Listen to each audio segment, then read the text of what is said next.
Thank you, fellas, and welcome to Houston. The Reds and the Astros opening a 3-game series, and the Astros have their eyes fixed on a possible wild card victory. They are a half game back of the Los Angeles Dodgers in the National League's wild card race as they go after the Cincinnati Reds this afternoon with Shane Reynolds on the mound, opposed by Mark Portugal. There's the breakout on the wild card race in the National League. We are set to play baseball, and Thomas Howard steps in. First pitch of the game is a strike call. So this one is underway. Well, Dwayne, Houston needs a win. I mean, they need to win a ball game. They've lost 10 straight to Cincinnati, and they've got to completely, as a manager, you've got to put that on the back burner. Right now, you're dealing with wild card. You're no longer going to try to win the Central, and you just really got to put up that fence and start from now. And a strike call, and they have, Joe, a fellow who turns out to be their ace in this starting rotation, Shane Reynolds, pitching today. Well, he has good stuff. He's pitched very well. As you see those numbers, anytime you see that ratio of 142 strikeouts to 24 walks, and 6 of those walks were intentional, he's going to throw strikes, and he's going to throw a number of different pitches for strikes. So that he'll keep the Cincinnati club off balance, even though he's never beat them in a ball game. He's still their best bet, I think, to stop this slide. On a staff that features Drabek and Swindell, his emergence, perhaps as their best starter this year, might be termed something of a surprise. But he has continued his progress right through their system and into the major leagues, pitching well. He has a strikeout of Howard. He had him out in front. Reynolds among the top 10 in strikeouts as well, and he picks up a strikeout of the Reds' leadoff hitter, Thomas Howard. The rest of Davy Johnson's lineup: Lewis hitting second and center with Larkin, the third-place hitter. Ron Gant back in the lineup. He's been injured, hitting cleanup, followed by Hal Morris and Benito Santiago. Boone, Branson, and Portugal rounding out the Reds' lineup this afternoon. Darren Lewis, a .264 average overall. He's at .299 since coming to the Reds in the trade with the San Francisco Giants. A ball, no strikes to count. You don't think it puts a smile on somebody's face when they get traded to the Cincinnati Reds during the season? Well, the Cincinnati Ball Club, under the direction of Davy Johnson, leading by 12.5 games. He doesn't look relaxed, though, does he? That's the danger about a manager. When you have a big lead like that, although Davy's used to it. In 1986, he blew away the competition with the Mets and went on to win the World Series. So it's, you know, he's been down that road before. Well, the Mets got off to a great start that year and never looked back. The Reds, perhaps this season, they did get off to a slow start. They spent the first week of the season, managed to win just 1 game. And they've had a few injuries, but they've managed to work around those. That's Cangelosi in left, and he'll handle the fly ball off the bat of Darren Lewis.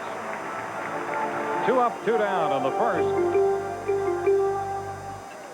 Reds have 73 wins, 45 losses. They've dropped a couple games coming into this series here in Houston. Terry Collins, Shane Reynolds on the mound. He lost a game yesterday where he had to use 7 pitchers. His bullpenner, Mike Henneman, his closer, is not available today. So he's looking for some innings out of his starting pitcher. Either that Shane or Reynolds. he goes back into the clubhouse and watches the game on television, because there's no decisions for him to make until about the 7th inning. A strike to count on Barry Larkins. Ground ball up the middle, backhanded by Biggio, and a throw to first in time. The Reds go down 1-2-3 here in the first against Reynolds. Bottom of inning 1 coming from Houston. The Reds and the Astros, no score.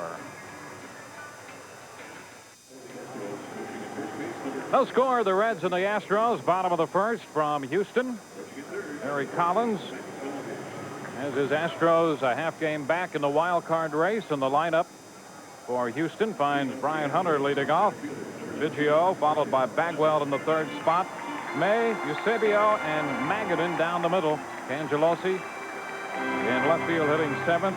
Ricky Gutierrez is the shortstop, and Shane Reynolds the pitcher bats 9th. And Mark Portugal acquired from the Giants, used to be with the Houston Astros, 25 starts. He's struggling since he's with the Cincinnati. 3-4 with a 548 earned run average, and he's still nursing. He's that right leg was operated on, his right knee. The one-strike pitch to Hunter is bounced to short. Larkin is there to make that play. And Don Gullett, the pitching coach for Cincinnati, just feels that he doesn't have the leg strength back yet. Defensively, behind Portugal, in left field Ron Gant, center Darren Lewis, Thomas Howard in right field. Branson at third, Larkin at short, Brett Boone, the second baseman, Hal Morris at first, Benito Santiago behind the plate. And there's Ronnie Gant nursing some left rib cage problems. And he was sort of a starter today, but if he couldn't make it, he was going to be scratched. But obviously he felt okay. He said it was driving him nuts to sit on the bench. Biggio takes a soft strike on the outside part of the plate. He is the league leader in runs scored, 292 overall. Into the dirt, so the count stands at 1 ball and 1 strike. Hunter's grounded out. Biggio at the plate with Bagwell due to hit next against Portugal. The Astros 0-10 in the season series against Cincinnati. Foul straight back. That's going to be out of play. Running the count to a ball and 2 strikes. There's Bagwell waiting on deck, and boy, are the Astros happy to have him back. In July, they set a club record for runs scored. They averaged over 6 runs a game. That was with Bagwell. Without him in August, that production fell to just 3.5 runs a game. Well, not only the offensive part of his game, Dwayne, it's the leadership that he lends to a ball club, knowing he's in the middle of that lineup. The chopper and Larkin to his left. Low throw, but it's dug out by Hal Morris. 2 up, 2 down. Bagwell has had a series of injuries, as you know, dating back to September of 1993 when he was hit on the hand. And again, the following year, Andy Bennis got him. And then this year, again on that left hand. So he has a protective device. He was wearing a protective device to begin with, but this one is a little thicker on the backside of that left hand. He goes after the first pitch, lifts a fly ball left center. Who's going to get it? Crisscrossing Gant and Lewis is there. We have completed 1 from the Astrodome. The Reds nothing, the Astros nothing. From the Astrodome, second inning, the Reds and the Astros opening this 3-game series. Shane Reynolds against Mark Portugal. And Ron Gant is back in the lineup in that cleanup spot. That's more bad news for the Astros. He's been out for a while, and all of a sudden they happen to be playing us, and Terry Collins says, why does he have to come back now? They just beat us 10 in a row. Gant 5th in the National League with 28 home runs. And the pitch is too low, ball 1. And what's interesting, they've beaten Houston 10 in a row. Just say 500 ball, all right? Instead of being 12.5 out, you're 2.5 out of first place. Yep. And the strike. The count is 1-1. Gant with great numbers against the Astros this year. 7 home runs. A couple of those came against Shane Reynolds. And that's a fair ball by third, down beyond the bullpen into the corner. Cangelosi has to play the carom, and it's a double for Gant. So Gant right back into this lineup, and a double his first time up. And Cangelosi does a good job of keeping this to a double. But there's Gant. Anytime you throw him something on the inside part, although that ball looked like he reached a little bit, inside the bag at third base, and that ball down the left field line, you don't know where it's going to hit. And Cangelosi, the thing you have to tell yourself as an outfielder, this is a double. So don't go crazy and chase the ball. Wait till it comes to you. So Gant finds himself at second, and Hal Morris steps in. Morris, of all the hitters in the Cincinnati lineup, has been the biggest problem for Shane Reynolds. He's hitting over 500 against Reynolds. He's 10 out of 19 against him. And there's a reason for that. Hal Morris is not necessarily a pull hitter, although in this situation they'd like him to pull the ball to get Gann over to third. So when you throw a lot of breaking balls and you don't try to pull the ball, it's going to be an advantage. Gann's going to advance to third as this ball skips away. So the Reds have a man at third base with nobody out, and a 2-ball no-strike count on Hal Morris. Well, Eusebio, he's got to block that ball. And, you know, that was right in front of him, and he just didn't get the glove down. He tried to pick the glove up and catch the ball instead of just blocking it. Because even if the ball stays in front of the catcher and the catcher can't find it, that base runner sees that ball in front, he's not going to try to go. Gann advances to third, scored a wild pitch. Well, that's one of the concerns the Astros have, and Terry Collins realizes that with the young catcher, that's something that, at least at this point, he's going to have to live with for a while. Eusebio's gotten some big hits for them, but behind the plate, there are some times when they'd like to see some improvement. I know the one thing that drives the manager crazy is not playing well defensively, and the catcher's such a big part of it. The 3-0 pitch, a ground ball, will get the run home as Biggio makes the play to Bagwell. Gann crossing the plate, and the Reds score the first run. The 41st run driven home by Hal Morris this year. So Morris ahead in the count, taking advantage of the double and the wild pitch, and the Reds have a run. And knowing as a hitter, when they play in the infield back, just keep the ball in the middle of the diamond. You have yourself a lead and an RBI, and everybody shakes your hand. Benita Santiago. The breaking ball is over for a strike. Santiago hitting .291 after the Reds signed him this spring. And some work done on the arm. Counts this one foul outside of third. 2 strikes to count. The Reds actually have made this acquisition turn out to be a plus for them.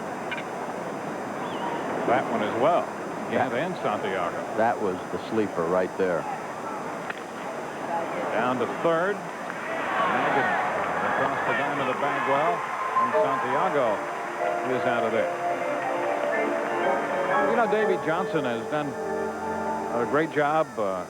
He won over in New York with the Mets, has won here, and that's not all by accident.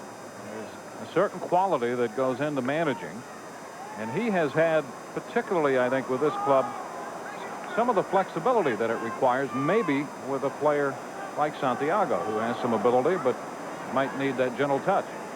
That's when you go on a good club, you know, it's easy to add a player to a good club and make a difference. You know, when you try to add that same player to a team that really needs a lot of rebuilding, he's not going to make a difference. But you're right. It's easier to fit somebody in who maybe has had a discipline problem with other teams and just have the guys just say, okay, this is the way it is here. And you know, we've been winning, so it works, so don't disrupt it. Brent Boone continues to emerge as a top-flight second baseman with some punch. Bounces this one foul, and the count is 2-1. You see where the Reds stack up offensively, and it's interesting, Joe, when you compare these numbers with the same Houston numbers, and they've been very similar all year. And the difference is, as you mentioned earlier, you go 0-10 against a club. That's a big difference. Well, pitching is such a big part of it, and when you talk about showing those numbers and figure Cincinnati without Rijo, you know, you got to figure they're going to be hurting. But Shurik gave him a big lift. Burba coming over along with Portugal from the Giants. But again, that man has done a great job, and he's not going to be there next year. That's the weird part. Strike on the corner, so the count goes to 3-2. Well, Ray Knight scheduled to take over. That's going to be an interesting development. Something that we may get into as the afternoon progresses. The 3-2 is line foul. Here's a guy, Davey Johnson, who has had the kind of year where all the pieces have come together. He's done a fine job handling this club, has them way out in front. Now, if he leaves, and it appears that that's going to be the case, Ray Knight comes in. How do you follow that act? That'd be very tough. Very tough. So it may be a bigger challenge for Ray Knight, who is scheduled to take over this club, than it ordinarily would be to begin with. But I think that something that could make it easier, Dwayne, is the fact that everybody knows it, so it's not a surprise factor. And the fact that Ray Knight is here, a part of the club, as opposed to bringing him in cold from outside, makes a difference. So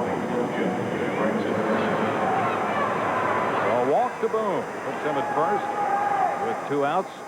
And Jeff Branson, the third baseman. Branson, 260. The average has dropped a bit since the All-Star break. But he has given the Reds solid play at third. 10 home runs out of the 8th spot. He looks at a strike. Oh, and they have so much firepower when you start talking about Branson with 10 home runs. He's ignored through the whole thing. Shane Reynolds out in front. 0-2. Okay, it puts a smile on a manager's face when your second baseman, who's supposed to be, you know, all right, he'll get some base hits. He wins games with home runs. Branson does the same. And then, of course, the given of Larkin and Gant and those people and Sanders. 3 pitches takes care of Branson. Second strikeout for Shane Reynolds. The Reds score a run and leave one. Bottom of inning 2 coming from Houston. The Reds lead the Astros 1-0.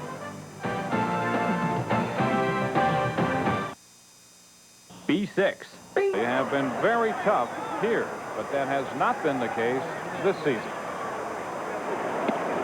Eric May leads off, and the first pitch is down, ball 1. There have been several clubs like that this year. I'm wondering if the strike had anything to do with that, and being away sometimes is friendlier than being home, especially at the start of the season. 2-ball, no strike count. The configuration of this ballpark is a little different than it used to be, and at one point, Houston tried to design a club based on pitching and some speed, put together a good defensive club. They've made it a little cozier for the offensive side of things here. But it's still tough as an opposing club coming here to get used to seeing the ball here for the first day. So that's where Houston always had the advantage. A line drive toward the gap in right center. That's going to go all the way to the fence. May's on his way to second and will stop with the double. So Derek May picks up his 9th 2-base hit of the year.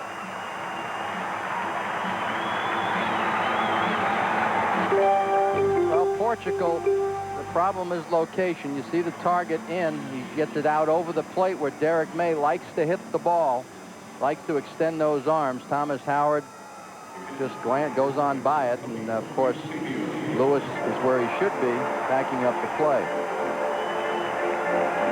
The big problem with Portugal has been that strength in that right knee. He has trouble pushing off as far as being durable. The young catcher Tony Eusebio takes the first pitch too low, batting .317. We'll update you on all the scores at 10, 30, and 50 past the hour. 2 balls, no strikes. Our score in this one, 1-0 Cincinnati. Portugal, 32 years old, 8-9 overall this year, and 3-4 since coming to the Reds. Eusebio off stride and reaching. 2 balls and a strike. Well, he has all the pitches: the fastball, the slider, the curveball, and the changeup. Good changeup. Impressive numbers with men in scoring position for the Houston catcher. Well, he killed our ball club in St. Louis. Because every time we made a mistake, there was a line drive attached to it. He's ahead in the count, facing Portugal 3-1, and draws the walk. So the Astros put their first 2 men on base. A double and now a base on balls. Nobody out, first and second for the third baseman Dave Magadan. Eusebio first and May at second base. And Magadan's the type of guy, if you wanted to do something as a manager, you can go ahead and turn your runners loose, because he's a contact hitter. Doesn't have much power, but he will put the ball in play and uses the whole field.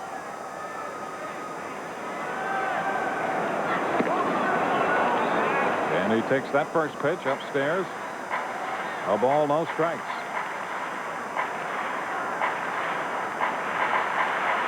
Terry Collins needs a win, even though he's not going to catch Cincinnati.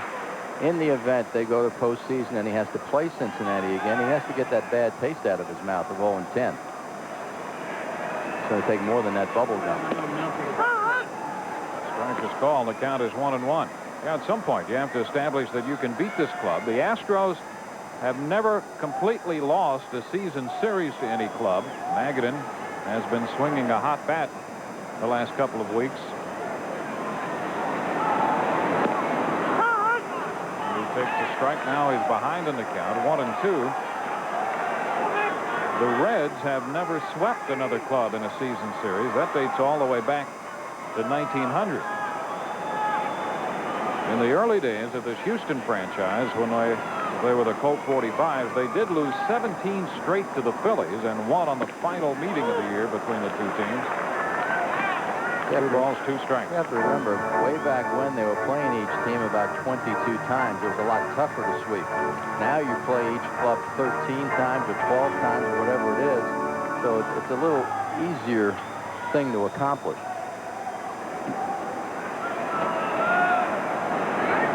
The 2-2 goes to 3 balls and 2 strikes. Okay, here's the first decision of the day. The man makes contact. The only bad part about turning him loose 3-2 with nobody out is if Magadan hits the fly ball in order to get back to tag up. But trying to beat this ball club, I have a feeling they'll turn them loose here. Nobody out. And Portugal with that little turn. Let's see, May strike to clinch a little bit, and then with the turn, retreat to second.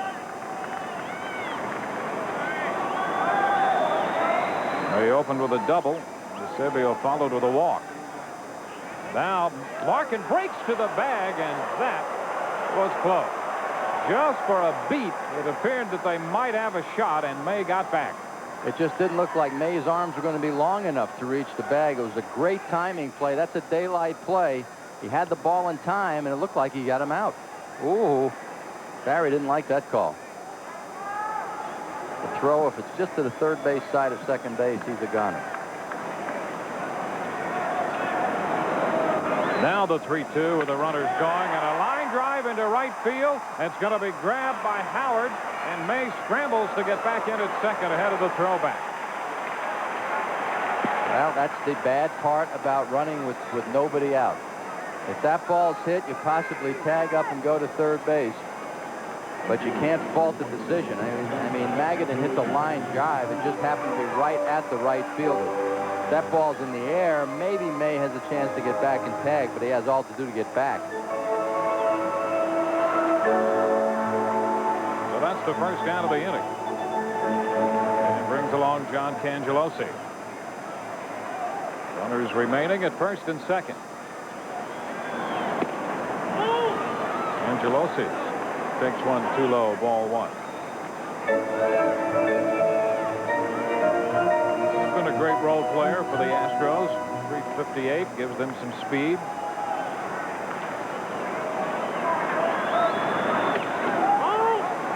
Whoa.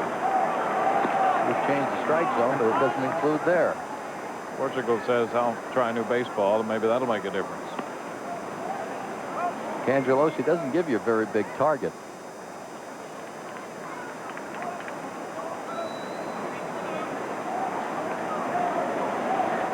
He starts this year and over 400. That'll keep you in the lineup.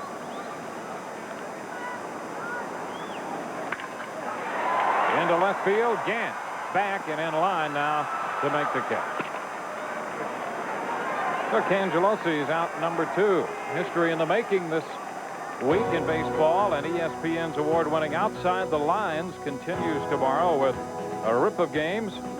Baseball's new Iron Man Cal Ripken in the making. Let's focus the 60-minute Outside the Lines. Bob Lee posting live from Camden Yards, featuring a statistical look at Ripken's run, Lou Gehrig's streak, and his endurance. Outside the lines tomorrow at 7:30 Eastern.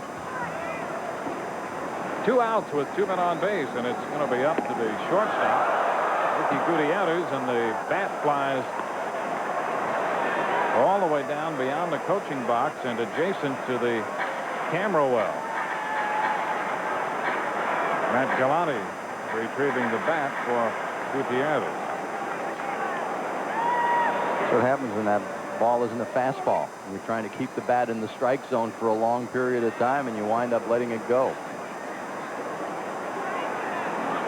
Gutierrez continues to play shortstop with Orlando Miller out. They're on the verge of activating Miller, but he's really not ready to play shortstop. They could use him maybe to pinch hit. Gutierrez will be in there for a few more days, it would appear at this point. And he's done well. He's done well defensively, and when you put somebody out at shortstop and at second base, you say, and of course behind the plate, you say anything you can give me offensively is fine. Just catch the ball, turn the play. Now ball 1-2. Because unless you can make the plays in the middle of the field, you're giving that opposition the extra out here and there, and if it's a club like Cincinnati, it's going to cost you.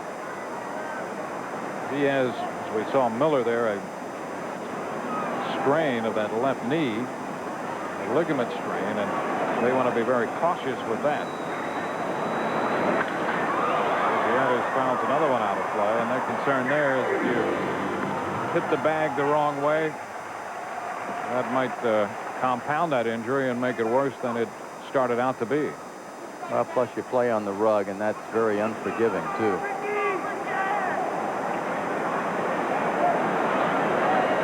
The 1-2. Again, it's going to be out of play, foul up the right side. The Reds scored a run in the top of the inning. They were able to cash in on a leadoff double. The Astros so far have not been able to do that. May opened the second inning with a double. He's at second. Eusebio, who followed with a base on balls, still at first. They're there with 2 gone.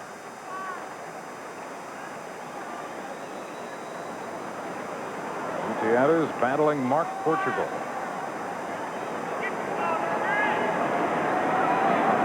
And Portugal strikes him out to retire the side, and the Astros have a scoring opportunity, but they let it get away. And at the end of 2, 1-0 Cincinnati.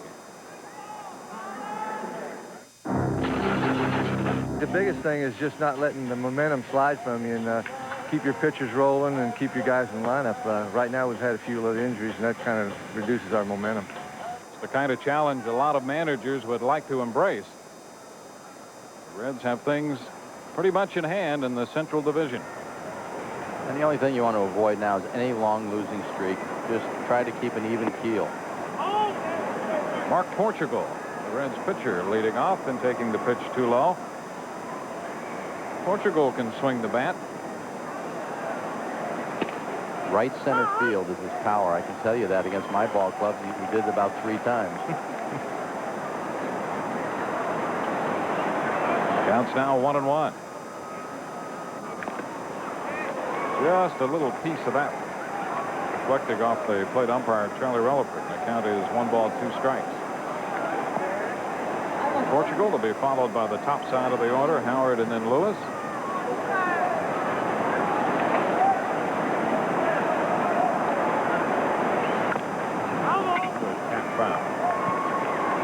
Shane Reynolds making his 25th start. In 20 of his last 22 starts out, he has given the Astros 6 innings or more. And as Joe mentioned earlier, the Astros are looking for some innings because that bullpen is pretty well taxed. You are it, Shane. Don't even look in before the 7th. Fouled again, this time out of play. The count is 1-2. Reynolds, to go along with that fastball, breaking ball that's developed the split. He said Brent Strom, the former left-hander who coaches at Tucson, helped him develop that split a little bit and at times try to tighten up his breaking ball. Puts it down the right side, and that's going to fall out of play. He's throwing too many pitches to a pitcher. Got to put him away quickly. There's that bullpen for Houston. Been busy lately. And he strikes out Portugal. That's the third strikeout. 3 strikeouts the first time through the Cincinnati order. He gave up that double to Ron Gant in the second inning, and the Reds taking advantage of that, and a wild pitch that perhaps could have been blocked by the Houston catcher, and then they converted all of that into a run with a ground ball. Here's Thomas Howard.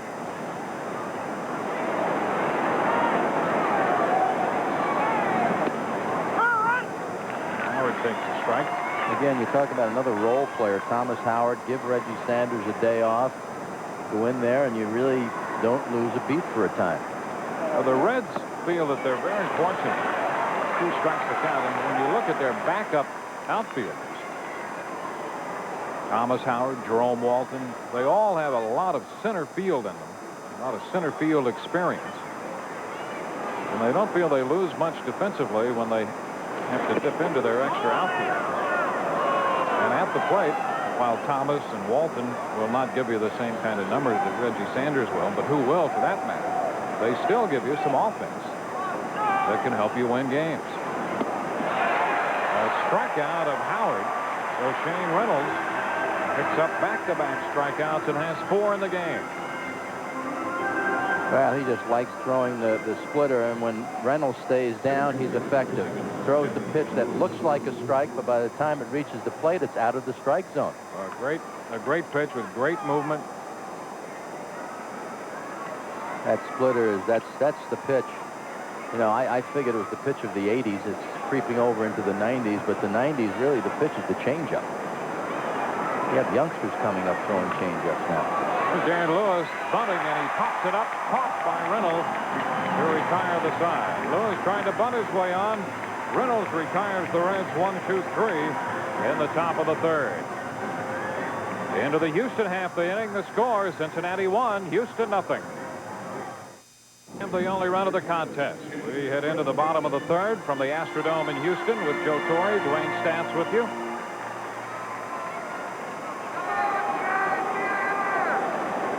A little handiwork right there. You see Eric May being worked on, and just to his right is Derek Bell, who is out with a bad leg and may be out 4 or 5 more days. Shane Reynolds swings through the first pitch for a strike. And in this season series, which has been so dominated by the Reds, Bell has hit .452 off Cincinnati pitching and has been among the league leaders in all kinds of offensive categories this year. So the Astros are without him probably for the entire series against the Reds as they try somehow to finally figure out a way to beat this club. That's a shame. You have to lose somebody to injury when they're having a career season. Shane Reynolds out on strikes.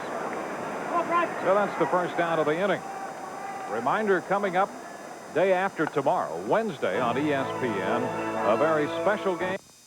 We can't get you out to the third inning right now, but we will as soon as we get them fixed, and we'll keep you up to date with scores and highlights as well. ESPN's Major League Baseball continues in a moment.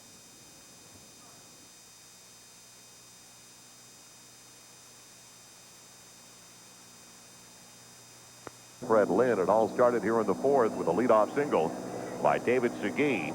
He went to second on a ground ball out by Rondell White, and advancing to third, as you can see, on the wild pitch by William Van Landingham. Van Landingham gave up the first hit of the contest back in the third. He had retired the first 7 he had faced. And now he deals with the red-hot catcher for Montreal with the infield in, and the bouncer up the middle and an RBI single. So Montreal with an early lead at San Francisco. This is the start of a 3-game set. The final 3 on their 9-game West Coast road trip. They took 2 out of 3 from the Dodgers, 2 out of 3 from the Padres, and as we talked about it earlier, Fred, they won't go away in the wild card race. No, in fact, San Francisco is their second home. They've won all 3 games played here thus far.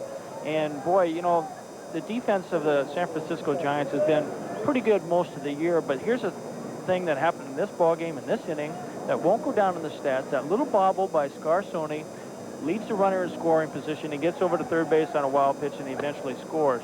Whereas if he had a wild pitch with Rondell White on second, that ball's hit up the middle. Maybe Royce Clayton gets it when if the infield's not playing in. So it's little things like that that can lose you pennants. Opportunity for the possibility of a big inning. This team got to Van Landingham a couple of starts ago for the right-handers. Sean Berry, the former UCLA Bruin, backs up for ball 2. Lansing coming up next. Jerry Manuel sending for the signs from third.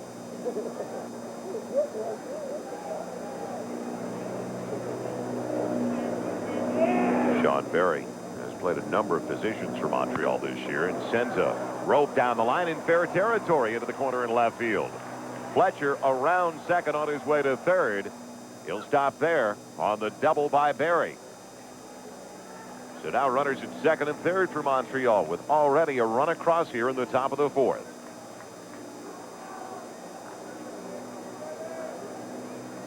And Joe, what happened to Van Landingham the last time he faced Montreal just happened to him there. He got behind with his fastball early in the count, got to a 2-0 count, and this is a good fastball hitting ball club, even though Van Landingham has an excellent fastball. But when you're looking for it and you got to throw one, it's to the hitter's advantage, and these guys can stroke that heat. As we look at Dusty Baker, cause for concern because Carlos Perez, the other guy, has allowed nothing but goose eggs thus far. We remind our viewers that just joined us from the Cincinnati-Houston game. Van Landingham started against Montreal back on the 25th. In 5 1/3, gave up 8 earned runs on 9 hits. Throw that one out. He has been phenomenal over his last 5 starts. He'd like to throw it out. In fact, over his last 5, if you discount that outing in Montreal, Van Landingham 4-0 with a 1.86 earned run average. In a jam now. They're in at the corners, back in the middle portion of the infield. A hot shot at Matt Williams. They got Fletcher in a rundown. Now can he stay in it long enough? Yes, to get the man to third.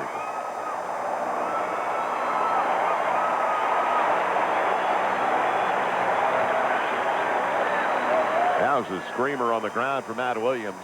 Got down to get it.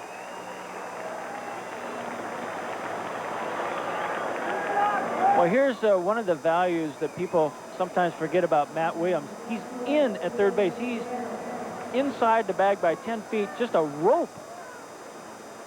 Snags it cleanly, feeds Manwaring, and then they run down they use the rundown play to perfection as they only use one throw. But boy, this guy, they sorely missed him. Not only his bat when he was out, but his glove as well.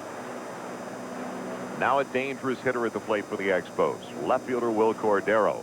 He is third in the National League with doubles with 32. And looks at strike 1. So runners at the corners now. The lead runner Berry advancing. When Fletcher got in the rundown. And Lansing the fielder's choice with good speed. Just thrown out for the first time in 18 steal attempts yesterday at Dodger Stadium. He's a threat to steal. And let's not forget what happened between these two teams a couple of months ago. Montreal in the 6th inning alone stole 5 bases with a double steal with the runners scoring against Kurt Manwaring and the Giants. Lansing not on the move. The off-speed delivery. 0-2.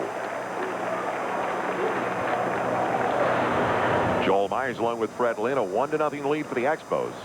As they have scored the only run of the contest here in the 4th. David Segui came around to touch the plate on an RBI single by Darren Fletcher through the Toronto infield. The pitch out, Lansing not on the move. Well, I was thinking, Fred, if you're going to send him, maybe 0-2 is the way to go. Well, actually, you'd think that, but basically that's a pitch out situation almost guaranteed because everybody's thinking the same way. Yes. And most base runners won't go, and there he goes now on 1-2, and he gets it easily. As Van Landingham is really posing no threat as far as throwing the ball over first base, and he's pretty slow to the plate as well, and he's not giving Manwaring a chance. So that is the 21st stolen base of the season now for Mike Lansing in 24 attempts. Base hit can play 2. Cordero has suffered since they put him out in left. Only 4 of 27 since making the move defensively. And goes after one out of the strike zone. The breaking ball away. So Cordero strands runners in scoring position. Montreal comes up with the first run of the contest, though. They lead it after 3.5 with Sanders. Bonds and Williams coming up. Those of you watching the Reds and the Astros, here's what happened while we were away in the 4th inning. Benito Santiago at the plate, and this is his 10th home run of the year. They've got 3 runs in this 4th inning. 4-0 is the lead right now for the Cincinnati Reds over the Houston Astros. We have straightened out the technical difficulties. So right now, let's take you back to the game in Houston with the Reds leading 4-0. Ron Gant also with a 2-run home run, his 29th of the year. Back to the Reds and the Astros. So the 4th inning continues here in Houston with Joe Torre, Dwayne Stats. Welcome you back to Houston, where the Reds have opened a 4-0 lead. 2-run homer by Gant, followed by a 1-out solo home run by Santiago. Brett Boone has just singled, and Jeff Branson, the number 8 hitter, the third baseman, fouling away the first pitch from Shane Reynolds. So for Benito Santiago, his 10th, and for Gant, number 29. Ron Gant didn't miss a beat. Double and a home run. And the pitch is too high. 1-1. So the Houston trouble with Cincinnati continues. 0-10 in the season series. The Houston team ERA against the Reds is over 6.07. And the fellow who has pitched so well for them this year, Shane Reynolds, has had some problems giving up 2 home runs here in the 4th inning. A ball, 2 strikes to count to Branson. And the one thing Terry Collins did not want to do is get the bullpen up at such an early time here in the 4th inning.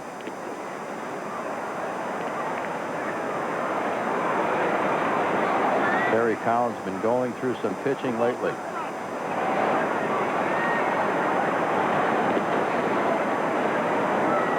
A ball, 2 strikes. The line drive into center. That's falling in front of Brian Hunter. So the Reds have 2 men on now. They have 5 hits in this inning. Reynolds already has received a visit from the Astros pitching coach, Mel Stottlemyre. Only 1 out here in the 4th.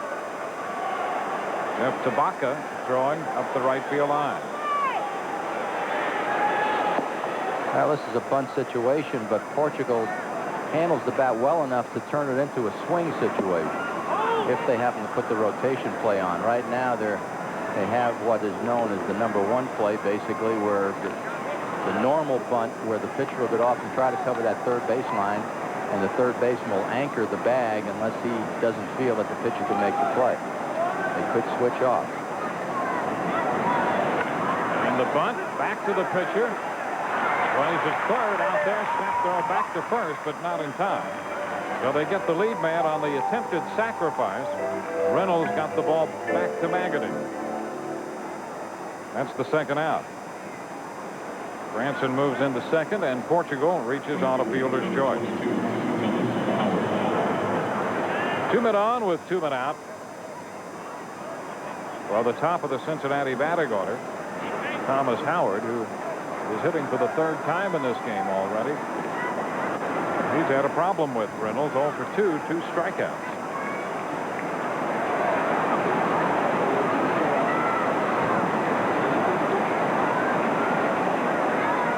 Reynolds with 4 strikeouts. He came into the game 6th in the National League in that department.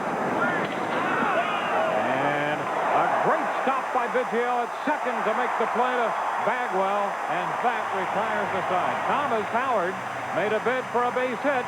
Biggio denied it. 4-0 Cincinnati, bottom of the 4th coming up. 21-31. Boy, it's funny. Usually when you ask somebody about their lucky number, they say 6, 5. What's your lucky number? 21-31. What a great accomplishment considering playing every day. You know you're going to get bumps and bruises. You don't have any time to recoup when you do get hurt, and to play in spite of it. That's the thing, to play in spite of it. And to be productive. 1-0 pitch it up the middle, but Larkin is there and makes the play to get Tony Eusebio for the first out. Barry Larkin making a nice play on that chopper.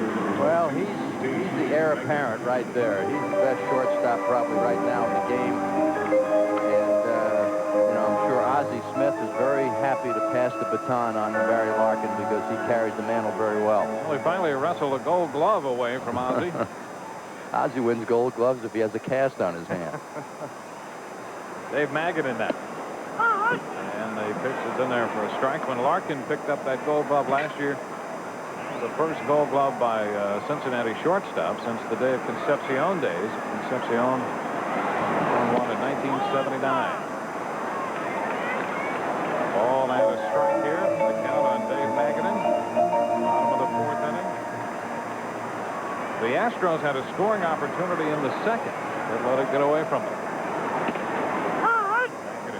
Now behind in the count 1-2. Pitching coach, there's the pitcher. Not too much conversation going on. I'm sure it's already taken place. One thing, a pitching coach doesn't like to clutter up the mind of his starter or his pitcher too much, especially, you know, if you have a point to get across, fine. I mean, if he's doing something mechanically wrong, you give him one thought. But if you start giving him a bunch of thoughts, he's going to forget about the hitter and start thinking mechanical. When you do that, you know, you're really in trouble. 2-2, the count to Maggott. Fouls this one out of play. I'm sure a lot of it that Mel was talking to him about or had talked to him was the fact that the mental part. The last time out, he pitched 7 or 8 scoreless innings. Just think back to what you did last time. That's all. Just get that feel back again. The Astros have to feel, even though Reynolds has been touched for 4 runs here and they trail 4-0, they feel a lot better about trying to play catch-up now than they did without Bagwell's bat. We mentioned in July without him, they struggled and scored 3.5 runs a game. Since he's been back, for an example, they just finished the series with the Florida ball club. They scored 7 runs Friday. They scored 10 runs Saturday and lost in 11 innings yesterday, but scored 7 runs. So they feel they're capable of generating some runs. Well, they have. The only problem with the team on the field right now, Dwayne, is the fact that they have not beat them all year. And they have found different ways. They played some close games, but for the most part, Cincinnati has beaten their brains out. And it never makes for a comfortable afternoon, especially when you look up with one of your better pitchers out there and you're trailing 4-0 at home. In Cincinnati, they don't really care where they play. They've done well on the road this year. Bouncer out to second. Boone takes care of this one for the second out. 2 gone, bases empty. Let's go to John Saunders. And the Expos and the Giants, it's Barry Bonds at the plate facing Carlos Perez. Bonds hits this one hard, and Lansing comes up with a good play. Carlos Perez, through 4, has yet to give up a hit. Back to Dwayne and Joe. Well, a little something special going on at Candlestick. Well, I had his brother Pasquale. At least he found his way to the ballpark. Eventually. Cangelosi takes the first pitch. Too low, ball 1. Well, there's a lot of pitching talent out of that family. And some interesting personalities as well. Well, the count is 1-1. You know, when you look at the difference, talked about 2 of them, and Melito Perez in the middle, he was as quiet as the other guys were active. Well, I guess there's only, you know, so much noise can be made in the household, and somebody has to listen. Not much noise in the Astrodome for the home club yet. They trail 4-0. Base is empty. The count is 1-1 to John Cangelosi. As he faces Mark Portugal. The pitch is down, 2-1. The Astros have walked more than any other team in the league, and as you might expect along with that, they have the best on-base percentage. Cangelosi up in the count here, 3-1. Portugal has walked 1 in this game. That followed the leadoff double by Derek May when Tony Eusebio walked. So the Astros had runners at first and second and nobody out and could not get a run. Angelosi draws the base on balls. This one comes with 2 outs.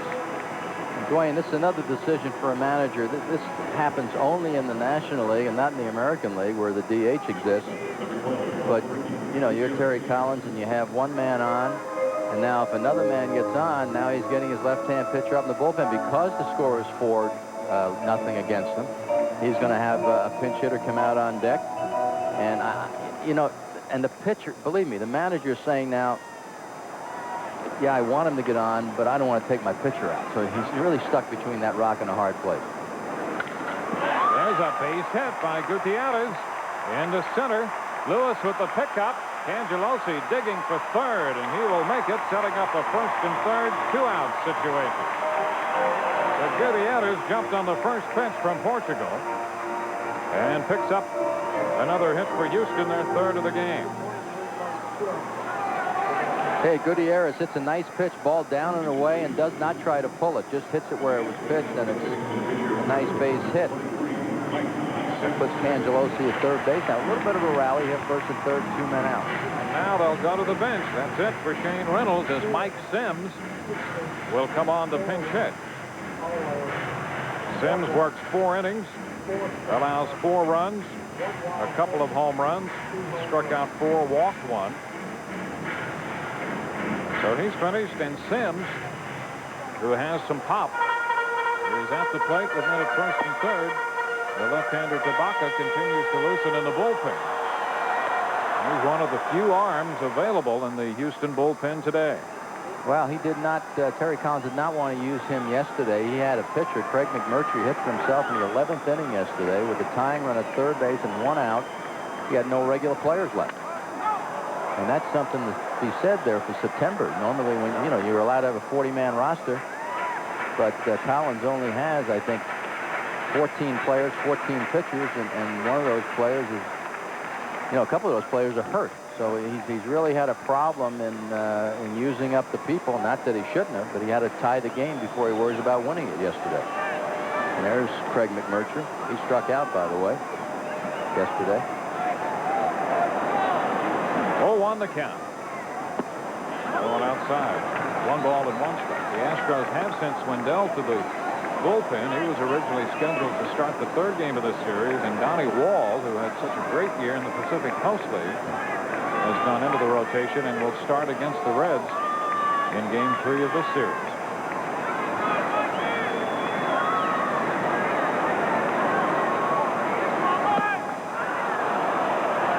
Sims, cooled on the pitch, is behind in the count 1-2. Well, a lot of times you look for fastball or something on the inner part of the plate. Instead of identifying it, you're going to swing at it, and all of a sudden that fastball turns into a breaking ball. With a guy like Portugal, the hitter has to really aim that front shoulder at the pitcher and make him jam you. You've got to think jam and fight the ball off with him, and if he makes a mistake inside, then you'll be able to pull it. 2 men on, 2 men out. The 1-2, strike, 3 call. And that retires the side. The pinch hitter Sims finished, and so are the Astros in the 4th. We are through 4, with the Reds leading the Astros 4-0.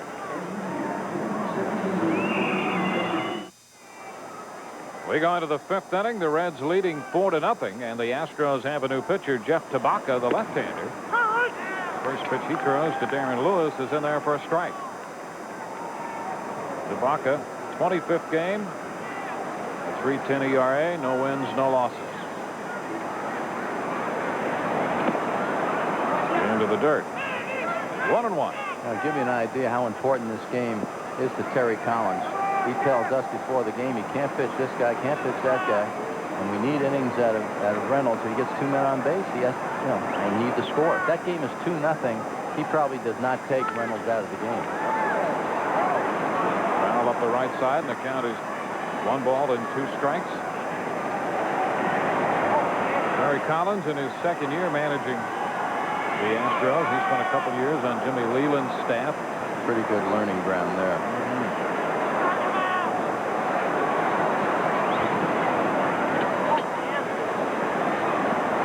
Now the 1-2. Terry Collins runs a game very well. again, you get the situation sometimes where it can't be helped, like yesterday having the pitcher hit for himself. He was either going to let that pitcher hit or pinch hit Ray Beck or Swindell for McMurtry. So not much you can do about it. Count holds at 2-2 with the foul ball. Picking up just a piece of the Houston catcher, Tony Eusebio. So 4 innings for the starting pitcher, Shane Reynolds. There's Doug Draybeck, one of the veterans. He fouled off a pretty good pitch down and away. A little different look now from the left side of the plate, left side of the hill. And the popper, Eusebio, away with the mask, is there and makes the catch. The Reds scored 3 times in the 4th inning. Barry Larkin singled, and then Ron Gant unloaded. Hit that one out to left on a 2-1 pitch. His 29th home run of the year, a 2-run shot. And 1 out later, it was Benito Santiago reaching the seats in left center field to make it 4-0. They weren't all that bad of pitches either. Gant maybe not quite out far enough, and probably the same with Santiago. Is a forkball, but on the looked like the inner half of the plate. A ball, no strikes here. The count to Barry Larkin. That's a foul ball. Again making the play just in case. The count is a ball and a strike. Larkin started this game the 5th leading hitter in the National League, and he's been hot with the bat recently. All of that coming off a stretch when he was hit by a pitch. And that cost him some playing time. He had a period when he hit less than 200. Recuperating, but came back and hit on the hand. 2 balls and a strike. It's interesting. You see everybody who's been on the disabled list, the people are sitting down for 3 or 4 days. That makes the Ripken streak all the more remarkable. It does. And we'll have it Wednesday here on ESPN. It goes for 21-31. Foul out of play. The count is 2-2.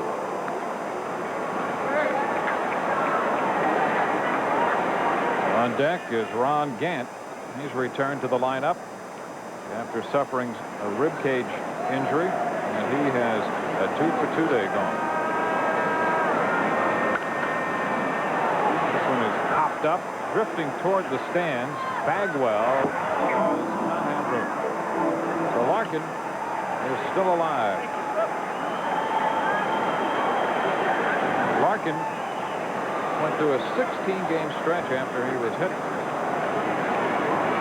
Matter of fact, he was hitting the right thumb against Houston. He had to stitch the cut as a result of that. He went through a stretch when he came back when he hit just 113. He was 7 out of 62. And so here he is, 5th in the league and hitting right now. And what makes him such a tough hitter to get out, especially when he gets the 2 strikes, is that he thinks middle and right field. He doesn't strike out very often, but when a hitter is up there and does not try to pull the ball, it's really tough to find a place to get him out. You have to keep moving it around, and what you want to do is maybe go up and in, but you have to make sure you get it in, otherwise you'll turn on it and hit it out of the ballpark. And he has worked the count all the way to 3 balls and 2 strikes, and he doesn't give the pitcher much. Well, if enough youngsters would watch Barry Larkin at the plate and not try to pull the ball, if anything could be gotten across the kids, it's that. 3-2, a bouncer down to third. Maggedy whips it across and saves the call. Good call. Barry Larkin with an infield hit. 1 on, 1 out here, and now we'll go to John Saunders. The Expos really did Tabaka a favor. Well, he doesn't want to walk, and he knows they're not going to give him anything good to pitch, to hit. Gutierrez throw to second, but I tell you, Larkin gets down there and disrupts Biggio and just does miss the double play.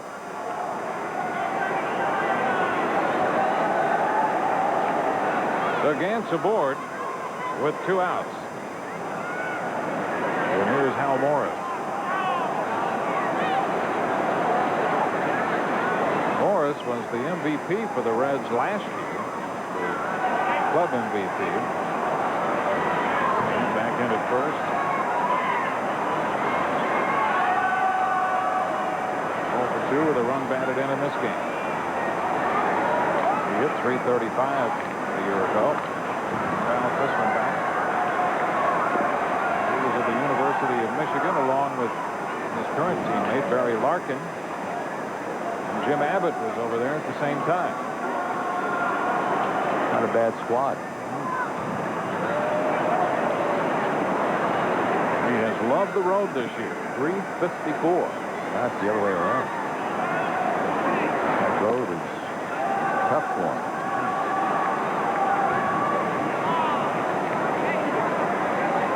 Well, Cincinnati. Traditionally, that's been a great park to hit in. Oh, yeah, balls jump out of that ballpark. That's foul. So the count is 0-2. I did have it backwards, didn't I?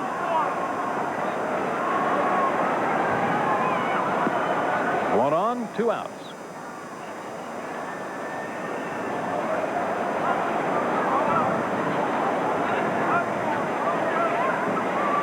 The Cincinnati first baseman. Against Tabaka. What a great sign Ron Gant was for the Cincinnati Reds, taking him after that problem he had when he was in Atlanta where they had to release him because he hurt his knee. And just to sit on it for a year and get what they're getting this year, just a great move.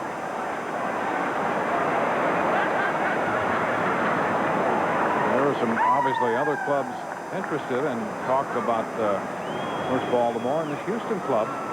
There's some talk about that. He's from Victoria, on the road south of Houston.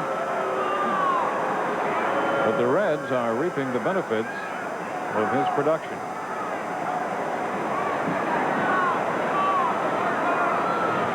And at first, 2 gone, 2 strikes on Morris. Well, when you look at the Atlanta Ball Club, they scored a lot more runs a few years ago when they had the Deion Sanders and they had Otis Nixon and they had Ron Gant. They've lost that dimension of speed that they once had. They have, Marquise Grissom this year, but he's not the Marquise Grissom that he was last year and the year before. He had some injuries early on that kept him from running a lot. There is strike 3 call to retire the side. Bottom of the 5th coming. It's a 4-0 ball game here in Houston. Now let's go to John Saunders. All right, guys, thanks a lot. 4-0 is the score in that game. Cincinnati leading the Houston Astros. We'll get you back out to that game, but as we told you, Carlos Perez threw 5 innings as a no-hitter for the Expos against the Giants. Let's join Joel Myers and Fred Lynn. All right, John, but the big question mark, and we talked about it earlier, how long will they allow Carlos Perez to go? And that's because of a back problem. This is his first start in 2 weeks. They wanted to keep him, and Joe Corrigan, his pitching coach, talked to Fred Lynn before the game, wanted to keep him right around the 70-pitch plateau. Yeah, this is really a dilemma for Joe Kerrigan and manager Felipe Alou as we watch Dave Leeper get up in the bullpen, because here's a guy who's got a no-hitter going. They're in a pennant race. They're trying to get into the wild card position, but he's a youngster. He's only 24 years old. I mean, they want this guy to be around for a long time, and they don't want to hurt him, even though if he does throw a no-hitter. To Hopper for the shortstop, Bresolonic. An anxious moment, and the first out here in the bottom of the 6th. So that is 14 straight retired. The only thing separating Carlos Perez for the opportunity for a perfect game, an error, and an error on Carlos Perez, getting over to the first base bag a little bit late on a ground ball to the first baseman David Segui, where Segui threw it right to the bag, but Perez couldn't get there in time to beat Barry Bonds. Downstairs to the pitcher, Van Landingham, for ball 1. So the only base runner, Bonds, back in the first, on the air by Perez. In fact, he even stole a base, his 26th of the season. 0-2, or make it a ball and a strike now with one away to Van Landingham. Strikeout victim back in the third. Leeper, the lefty, in the Expos pen. Tough call for Montreal, though. Yeah, but I believe it's the correct call. I mean, you got to look at the long-range plan here. Sean Berry ranging. Quickly, there's 2 down.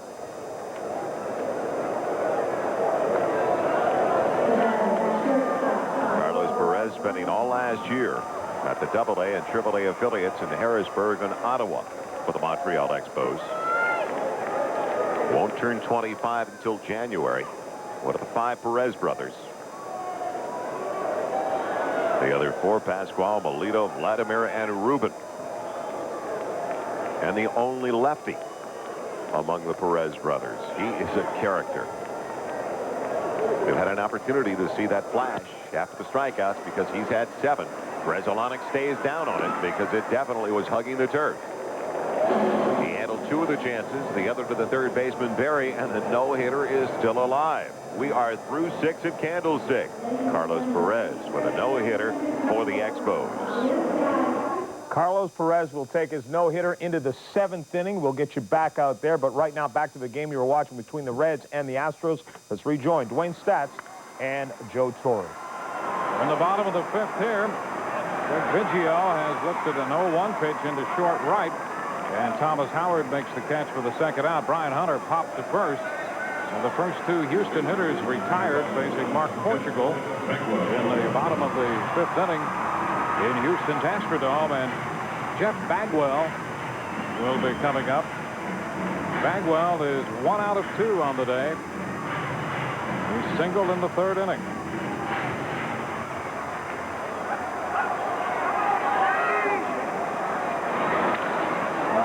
Foul down the left side.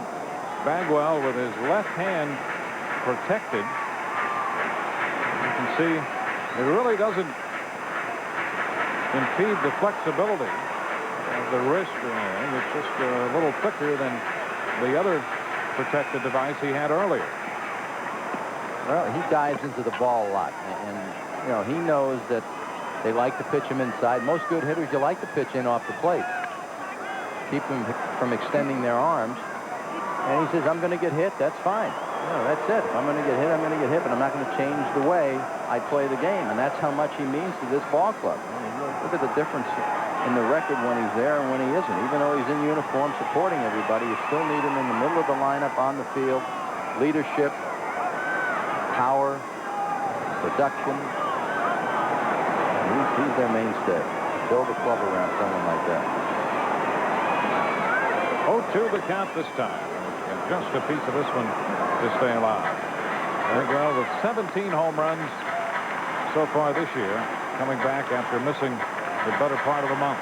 Well, early in the year, Dwayne, he got off such a horrible start. I remember he was coming to St. Louis. He was coming up out of his crowd, missing the ball, not hitting it hard. Kept going out there. He put a lot of pressure on himself, especially after the strike, signed a big contract, and was really struggling. He tees off, sends a fly ball deep to right. Howard back. He'll be in front of the track and makes the catch with room to spare, and that retires the side. We are through 5. The score, Cincinnati 4, Houston nothing. Made a whole league. Made a whole league. And I wore white shoes with green stripes for 5-6 years. He's my hero. On to the 6th inning from the Astrodome, with the Reds leading the Astros 4-0. Later on tonight, the 3rd game of our Labor Day triple-header. The Phillies and the Dodgers go at it, both involved in wild card action. That'll be tonight at 9 Eastern on ESPN. I'll give you an update on the latest standings in a moment. Benito Santiago leading off the 6th, and he takes the first pitch inside, ball 1. The Chicago Cubs have beaten the Colorado Rockies. A 2-0 final there. Chicago over Colorado. Big swing and a miss by Benito Santiago. The count is 1-1. Santiago homered in the 4th. his 10th of the year. That came against the right-hander Shane Reynolds. Don't write any of those standings in ink, though. That's right. A strike on the corner. Well, the Astros came into this game with a record of 61 and 58. They started the day a half game back of the Dodgers in the wild card race. 2 balls, 2 strikes. The Dodgers, in turn, started the day a half game back of Colorado in the National League's Western Division race. Well, they're all even now after the Colorado victory. There's a pop up to the left side. Jagged and in toward the mound a bit. And that's the first out. We'll give you a little breakout here on the standings. There's the wild card now. The Dodgers and Colorado at the moment with identical records of 68 and 58. They're also tied for the National League's Western Division lead. 62 wins, 58 losses. The Astros, should they come back and win this one, would have an identical record. Right now they're trailing 4-0. So figure that one out. Another one that makes it interesting is San Diego, not only in the wild card race, but they're still trying to win the Western Division. That's right. So they're down there also. Brett Boone, 1 ball, no strikes. Padres started the day just 3.5 out of first in the West. 1 out, bases empty. 2 balls, no strikes to count as Brett Boone hits against Jeff Tabaka.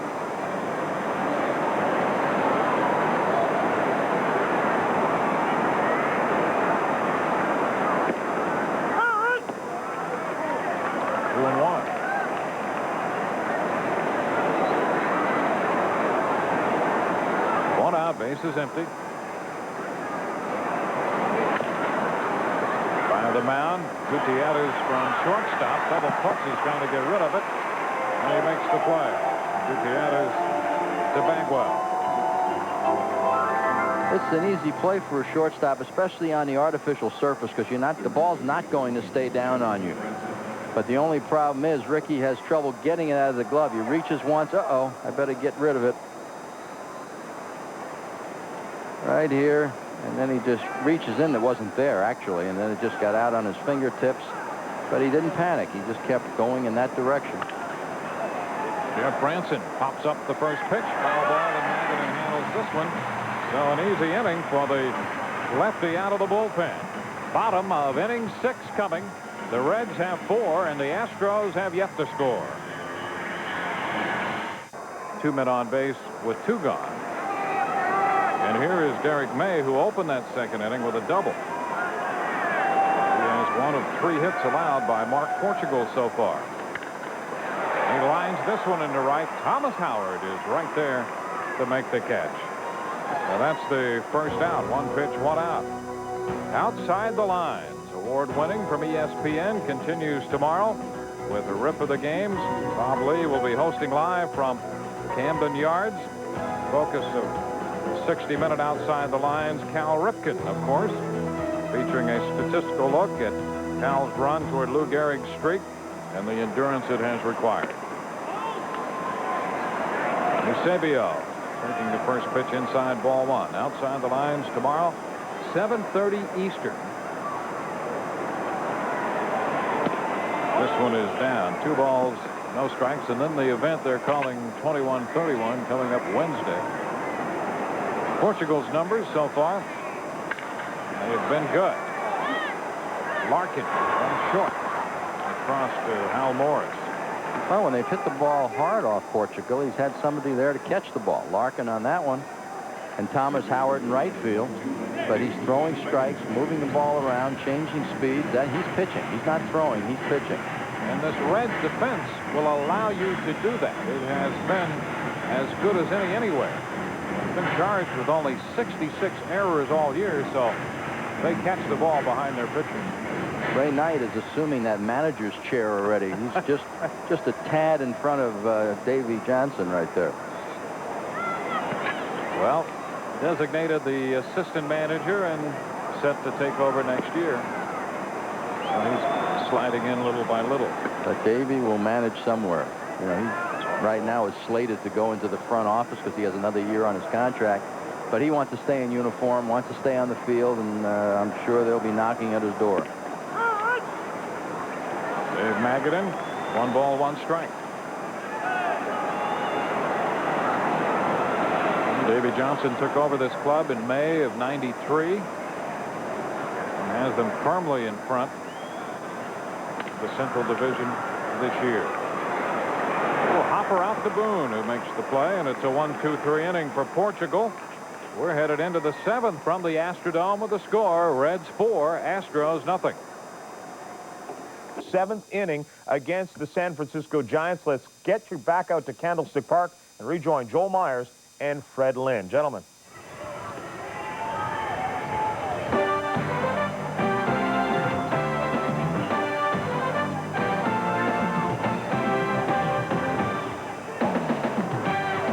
Thank you, John Saunders, and welcome back to Candlestick Park in San Francisco. We go to the bottom of the 7th inning.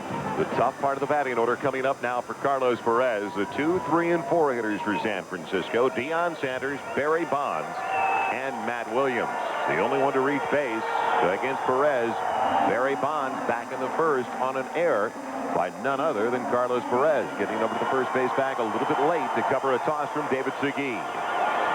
Now you look at his line thus far. Only 70 pitches thrown for Carlos Perez, but as we mentioned earlier in the game, he is on a pitch count, 60 to 70, we were told, and he's at that point right now, but he is breezing along, and they're going to allow him to pitch at least 1 more inning, although there is action in the Montreal bullpen as we speak. So one of the great characters and personalities in the game, Carlos Perez, ready to go with the matchup with Deion Sanders to start off the bottom of the 7th. Sanders struck out in the 1st, flied out to the left fielder in the 4th. He is definitely taking his time to get set. And the bouncer for Segui. 1 pitch and 1 down. Now, if he can go through the 2, 3, and 4 hitters in order here in the 7th, the same in the 8th against the 5, 6, 7, and 8 hitters, he won't have to face, or at least against the 5, 6, and 7 hitters, he will not have to face this threesome once again. He could get the no-hitter facing 8, 9, and the top of the batting order in the 9th inning. Well, Joel, Barry Bonds is really the only guy who hit the ball hard today. That was his last time up. He had a line drive 1 hopper to second as Montreal employs a shift as they take Reselanik and move him on the right side of the diamond. And boy, they are really protecting this no-hitter, but Barry's got to say, look at that. I'm just going to hit a ground ball short. What a gamble, though, with a no-hitter on the line. You'd have to believe that everything Fletcher is calling for, because with a shift, he's going to be in on the hands of Barry Bonds. Well, yeah, plus that, you'd think that he'd throw some breaking balls, make him try to pull the ball. If he gets a fastball away, he could poke it in the hole. There's a breaking ball. 2 balls and a strike. The last no-hitter thrown by a Montreal Expo. It was a perfect game by Dennis Martinez at Los Angeles on the 28th of July during the 1991 season. The 2-1. 3 balls and a strike. He has not walked a hitter. The only base runner, the man at the plate, Barry Bonds, reaching on that error we were just talking about.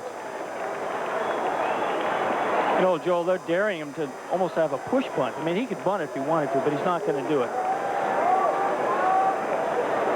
The 3-1. Full, but foul.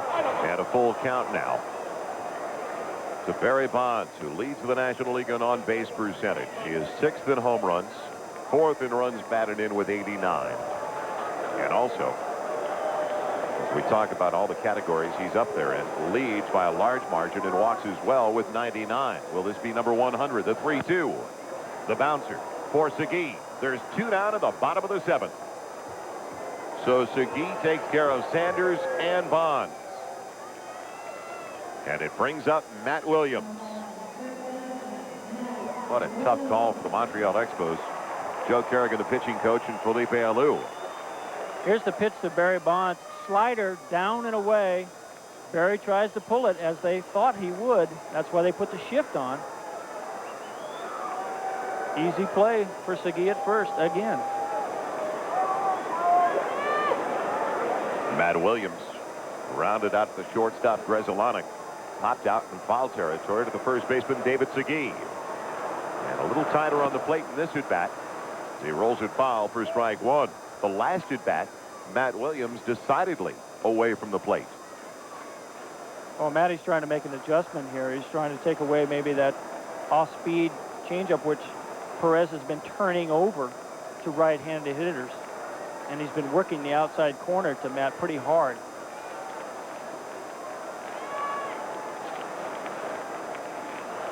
Strike one count to the third baseman.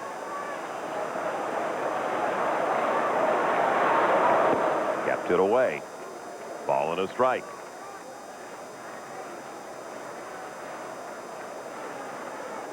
Carrying it in the on-deck circle.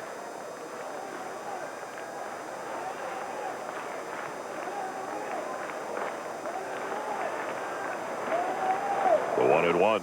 Skips it. 2 balls and a strike. 20th start of the season for Carlos Perez. His first against the San Francisco Giants in his career. Well, he's trying to make it a very memorable one, that's for sure.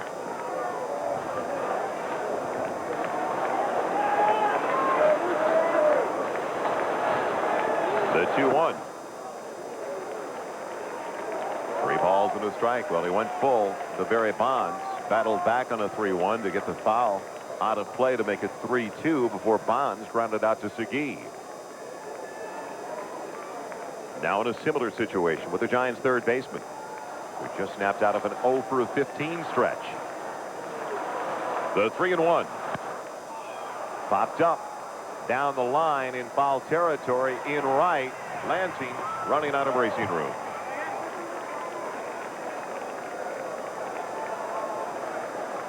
So his second consecutive full count. And we remind you, he has not walked a batter, as Carlos Perez has 7 strikeouts over the first 6 2/3. You can see the wind which prevails from left to right here at the stick. Just pushing this ball just out of the reach of Mike Lansing. And on 3-2 counts today, he's thrown a changeup and a slider. So Matty Williams just can't sit fastball against Carlos Perez. 3-2 to Williams. And there is the first walk given up by Carlos Perez. Here comes Felipe Alou.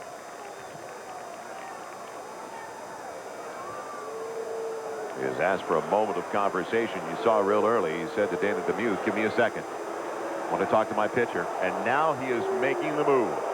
He is taking out Carlos Perez without even talking to him, with a no-hitter on the line. You can see the agreement on Perez's face. Well, you know what's happened here, Joel. This has been pre-arranged. Now, it's too bad that Carlos Perez is pitching such a great game. Really, because this was pre-arranged. He was on a 60-70 pitch count as he gets a well-deserved standing ovation from the visiting club. I like it. Class act by the fans here at Candlestick Park in San Francisco. As one, they are on their feet for Carlos Perez. An error and a walk, the only players to reach base in the game. Carlos Perez leaves after 6 2/3 of no-hit ball. But as you heard Fred Lynn say, he was on a pitch count. We'll get you back to the other game you were watching between the Astros and the Reds in a moment.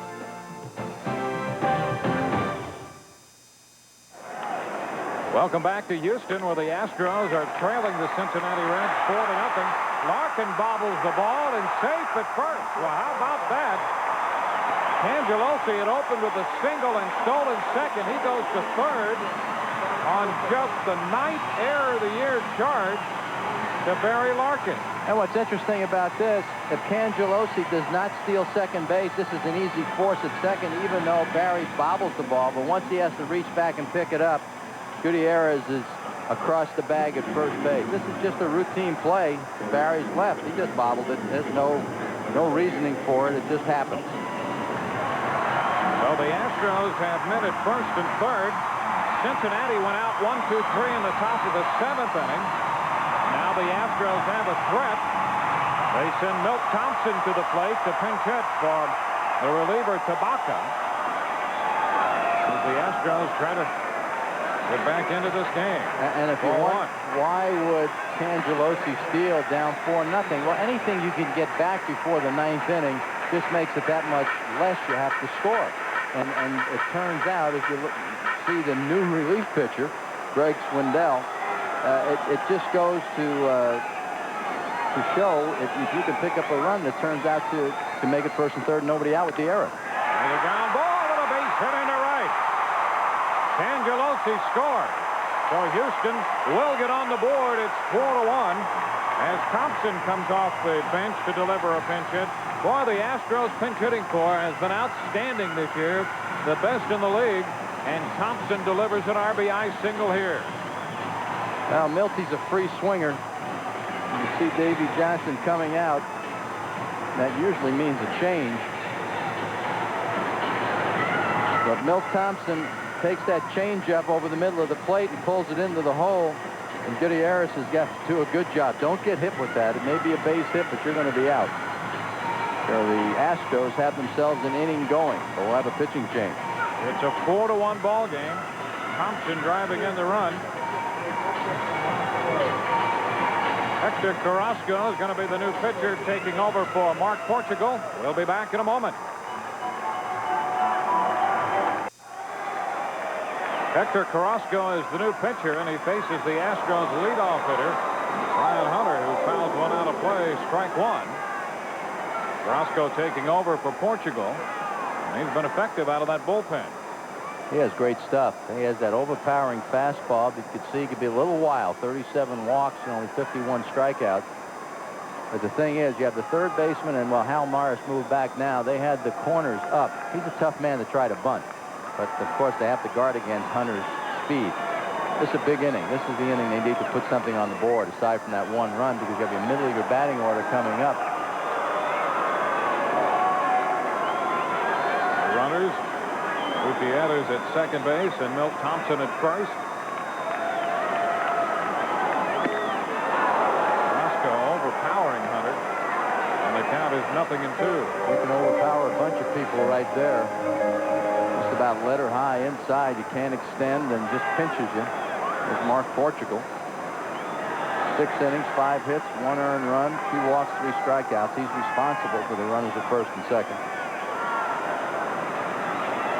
Now another turn by Carrasco at second, but nothing doing back there. Nobody out with the top of the order.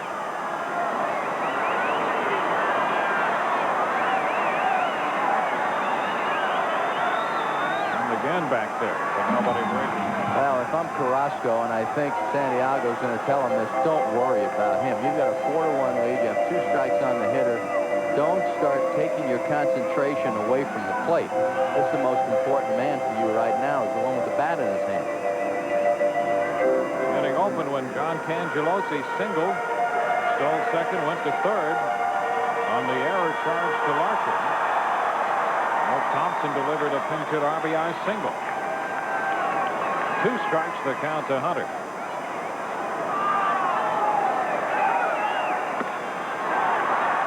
Up. Hunter started to go. Yep. 1 ball, 2 strikes. It's a tough pitch for a hitter to lay off because he sees it, the high pitch, a little bit better than the low pitch, because that's where his eyes are, obviously. But it's tough to hit. You can't hit Carrasco up there.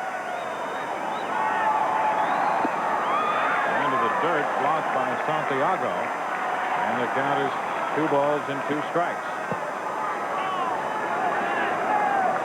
Top of the order.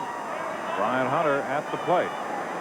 Hunter, another one of the good-looking young players to come out of this Houston system. He was a dual-talented athlete. He was heavily recruited to play college basketball, signed with the Astros because his family needed the money. His mother is here watching him play on this homestand. First time she's seen him play in the big leagues. 2-2 the count. And a ground ball picked by Boone. Out at second, and Larkin could not complete the double play. The out at second will stand. Larkin set to try to return the ball to the right side back to first. So it turns out to be a fielder's choice as Boone made the stop. And they get the force on Thompson. Well, I'd say this is a double play ball if anybody but Brian Hunter was running. Brett Boone gets over, makes a nice play, and you see Barry getting into the picture. He had to wait for him, and then just slipped out of his hand. Barry's had a tough inning. However, he would not have had the double play because Hunter would have beat the throw to first base. Either way.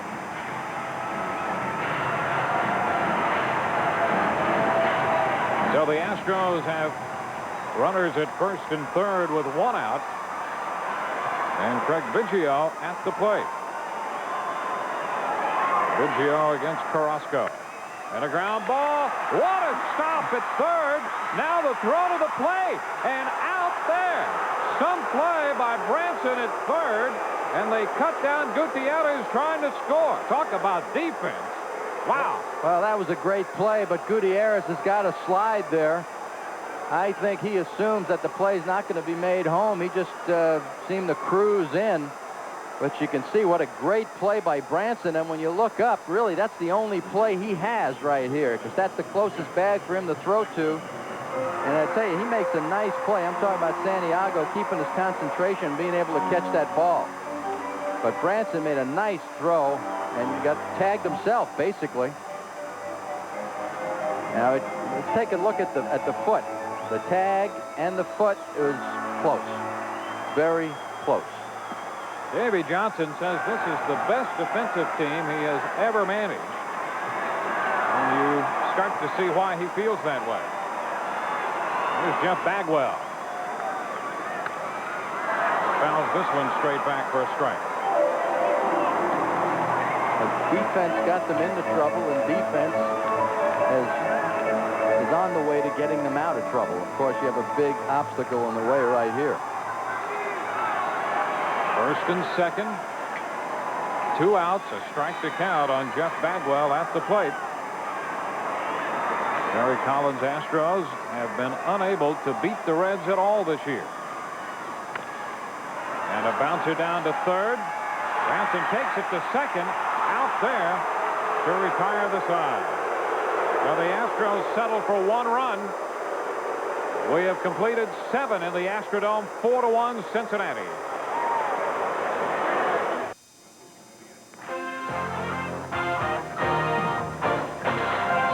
ESPN's Major League Baseball is brought to you by Michelin, because so much is riding on your tires.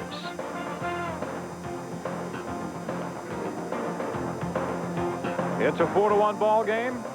The Reds leading. The Astros made a bid in the bottom of the 7th, but defense helped the Reds here. This is a big play, and you can see Gutierrez knew that Branson makes the play, but he doesn't slide here, and I'm not sure that Santiago can tag him out if he slides, because the throw is up high. If he slides right here, although he's trying to avoid it, I'm not sure he has the ball in time. But Gutierrez looked like he slowed down, and if he's safe at the plate, now it's first and second and 1 out, and you've got Bagwell hit. Well, we go into the 8th. Greg Swindell takes over, facing Barry Larkin, and the first pitch is too low, ball 1. Swindell has been moved into the Houston bullpen. He was originally scheduled to start the 3rd game of this series, but instead he finds himself working out of the bullpen with Donnie Wall, who had a great year at Tucson, is now scheduled to work the 3rd game of this series. And the pitch is a strike, 2-1. And normally when you send an established starter to the bullpen, they're not very pleased about it. I asked Swindell before the game, and he was fine. I said, hey, you like it down there? He said, well, I don't know yet. I haven't been doing it, so we'll see. He said, we'll find out. He falls behind Barry Larkin. The count is 3-1. And Mel Stottlemyre spent 10 years as the pitching coach over in New York with the Mets. 2nd year here with Terry Collins and the Astros. 3-1. Hopped on the right side. Biggio back from second. 1 gone. When you take a shot at Stottlemyre, he has to be the psychologist.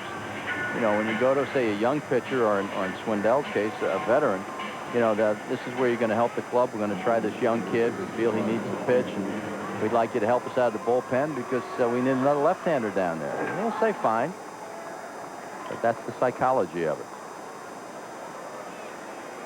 Ron Gant. Pitch is too low, ball 1. Gant with a couple hits, 2 out of 3, a double and a home run. Right back in the groove after being sidelined with a rib cage injury. This one is down. The Reds are playing without Reggie Sanders, who might miss a few games because of a sore quadricep. 2-0 to count to Gant. Swindell way behind him now. And don't assume he's taking, folks. He has 29 home runs. If it's there, he'll go after it.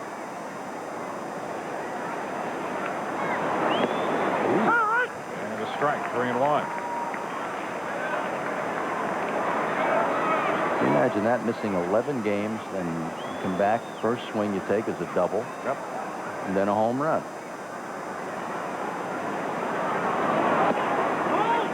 And he draws the walk this time. 1 out pass.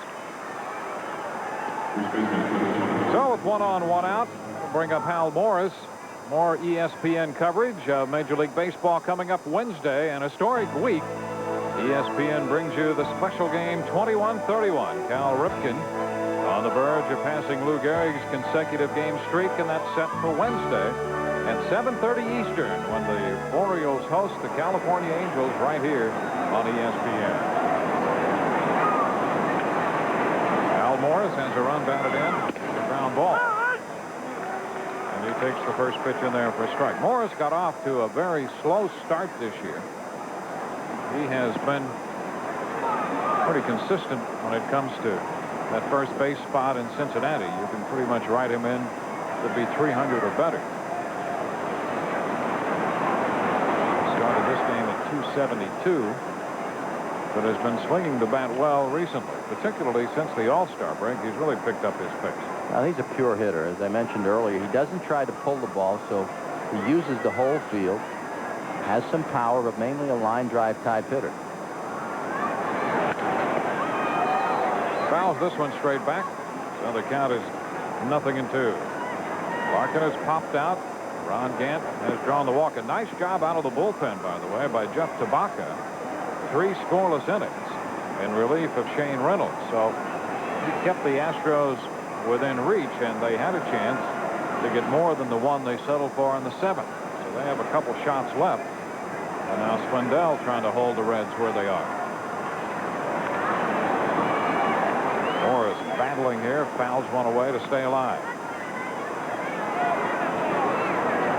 All the damage against Shane Reynolds, including the 2 home runs, one by Gant and the other one by Benito Santiago.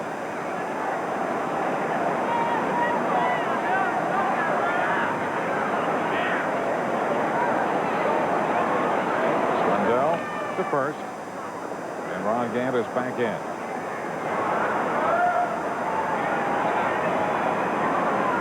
Reds looking for their 74th victory.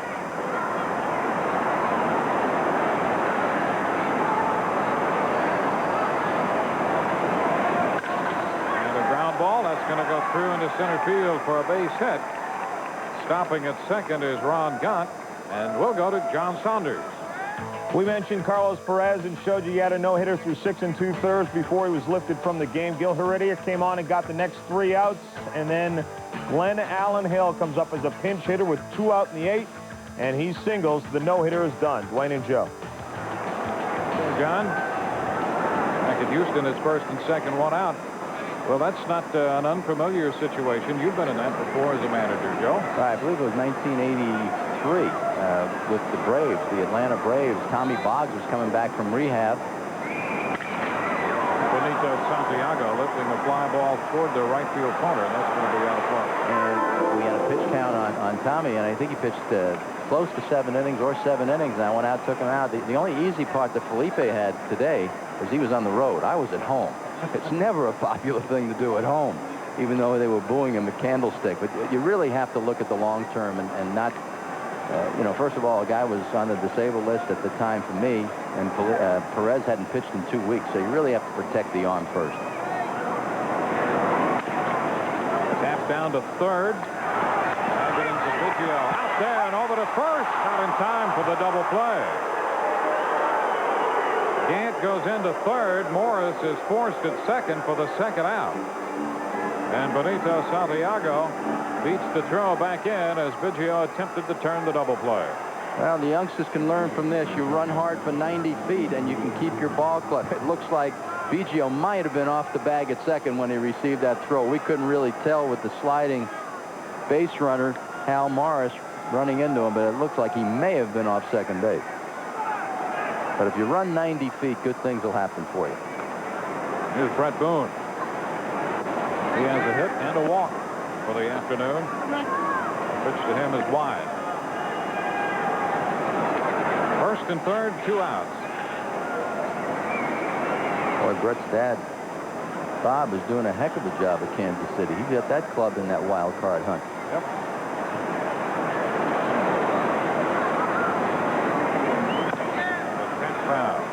Well, when Brett first came up with Seattle, the first 3-generation family in the major leagues with Ray and his father Bob. And Brett has a brother who's in the Cincinnati system. So there may still be more baseball to come from the Boone family. A ball and a strike to count.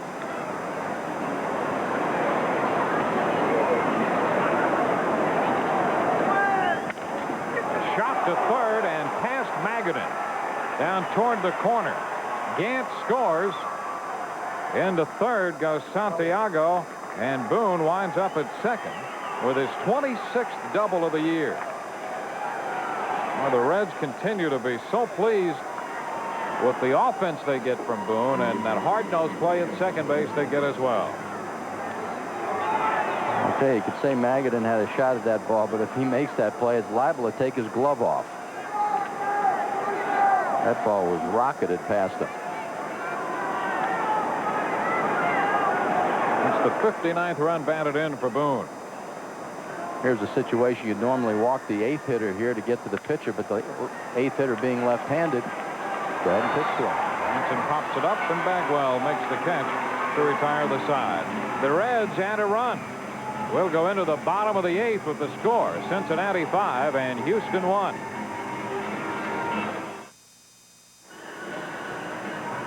Five to 1, the Reds are out in front. The Astros coming into bat in the bottom of the 8th inning. 2 shots left against the Cincinnati bullpen. That trophy right there, that is Don Turley, the manager of the Spring Texas Club that represented the United States in the Little League World Series. They were beaten by Taiwan, but what a great representative they were. It was a great week in Williamsport, and they should be proud of that. All the players got a chance to meet all the Astro players before the game. It was quite a day for them today. Well, the U.S. champs at Northwest 45 Little League team here. Derek May fouls the first pitch out of play. Strike one. May in the cleanup spot for the Astros. He gave the Astros their first scoring opportunity way back in the 2nd inning. But he was stranded after opening the bottom of the 2nd with a double. Facing Hector Carrasco. A ball and a strike. Mark Portugal started for the Reds. Worked 6 innings plus, and Carrasco came on to work the 7th. 2-1 now.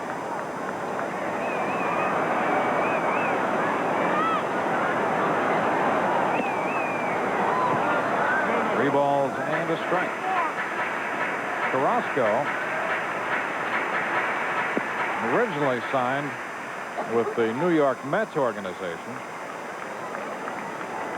He was released by them and then signed by Houston.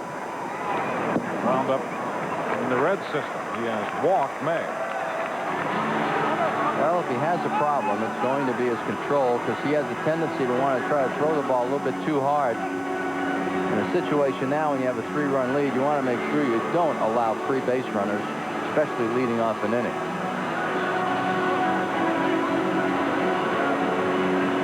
So a walk here to May. Now, Tony Eusebio, the catcher, who was hitless, a couple of ground balls to shortstop. He drew a walk his first time up. Well, the thing that Houston wants now, they want an opportunity for Biggio and Bagwell to hit one more time. And then if they lose, fine. At least we had another shot at it. First pitch, a strike to the Astros catcher.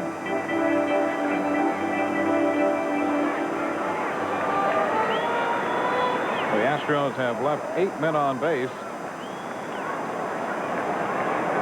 They have a chance to get more than the one they settled for in the 7th inning. This one is high. 1 ball, 1 strike.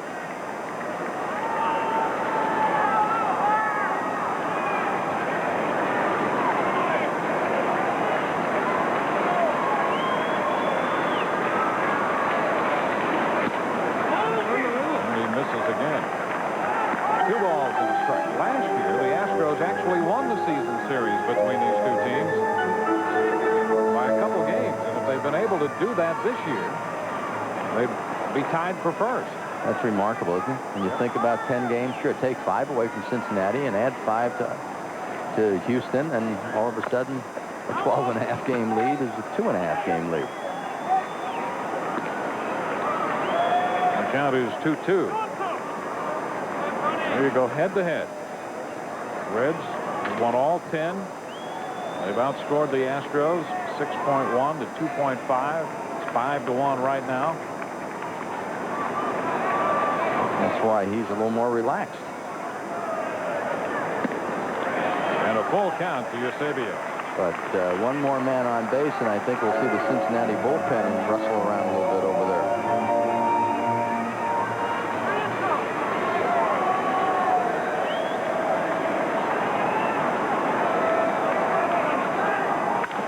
Down ball headed to short. Larkin Boone 1, Morris 2. They go 6-4-3 and turn the double play. Now he races the leadoff walk. And will ease the situation a little bit for Davy Johnson. Well, you stick that pin in the balloon right there, you have a chance of having runners at first and second and nobody out, and the best play in baseball defensively, especially on the turf, and you send it to the best shortstop in baseball, and it's easy for Boone to turn it from there. Now Dave Magadan. Magadan is 0 for 3, line to right his first time up. And the first pitch, Carrasco out in front with a strike. Magadan and Craig Shipley have spent a lot of time dividing play at third base. Base hit the other way. Magadan over the left side of the infield. First hit off Carrasco. So the Astros have another base runner. This one on the heels of the double play.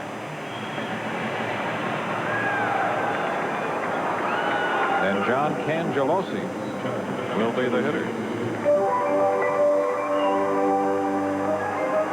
Cangelosi has scored the only run for the Astros when he opened the 7th inning with a base hit, stole second, went to third on an error, and scored on the pinch hit single by Milt Thompson.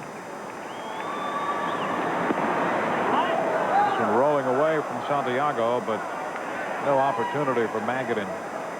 A ball, no strikes.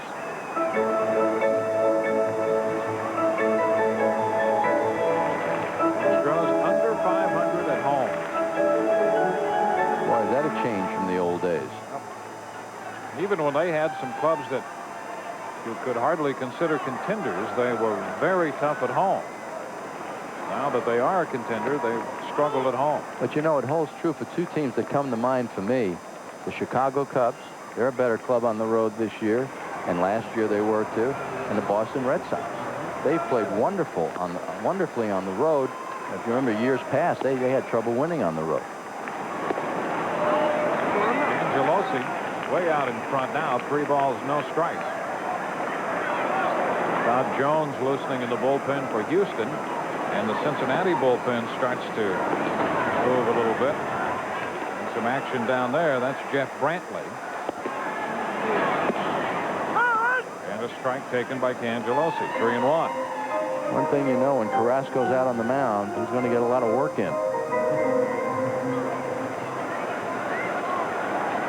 Well, of the 4 hitters he's faced in this inning, he's had a 3-ball count on 3 of them. 3-1 to John Cangelosi.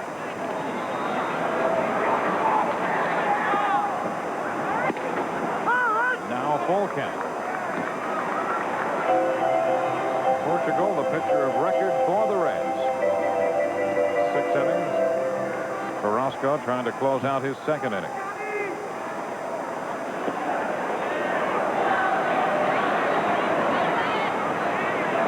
And the 3-2 strike 3 call. Cangelosi thought he had drawn the walk, but he's called out on strikes to retire the side. We are through 8. The Astros leave 1. The score 5-1 Cincinnati.